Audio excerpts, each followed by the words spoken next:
One morning, Canada authorized the sale of alcohol earlier than usual.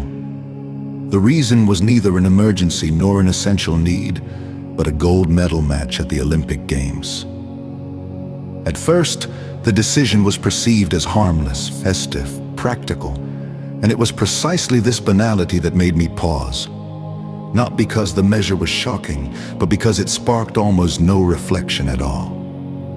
I did not ask myself whether it was legal. I did not ask myself whether people would take advantage of it. I asked myself what this decision revealed about the way we think collectively.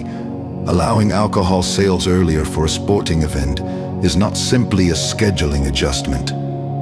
It is an acceptance that when an opportunity is popular and profitable, a rule designed to protect public health can be shifted without debate.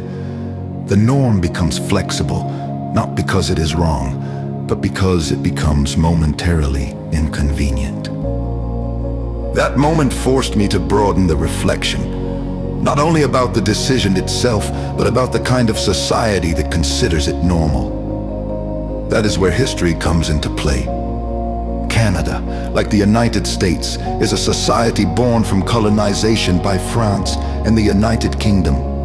Societies built quickly on expansion, resource exploitation, and opportunity. The land was there to be taken, transformed and monetized. This logic shaped our collective reflexes. What is permitted, demanded, and profitable naturally becomes acceptable. Over time, this mindset does not disappear. It becomes normalized. Today, it no longer expresses itself through territorial conquest, but through the constant pursuit of opportunities, events, markets, consumption habits. When observing other models, the contrast becomes clear. In countries such as Sweden, Finland, and Norway, societies developed on their own territory under harsh conditions over long periods of time. They did not learn to exploit what was new, but to protect what already existed. Climate survival and continuity imposed reflexes of discipline, collective responsibility, and preservation. This is still reflected today. Alcohol is primarily recognized as a product that carries risk regardless of the event. Regardless of collective emotion, the central question remains consistent. Is this compatible with responsibility toward the population? The norm does not shift easily because it is seen as a safeguard, not an obstacle. This historical contrast sheds light on the initial discomfort. The decision made that morning is not a scandal, it is revealing. It reveals a society that adjusts its principles when comfort, entertainment, or economic opportunity justified, a society where the norm is not what primarily protects, but what does not disrupt. I am not saying what should be forbidden.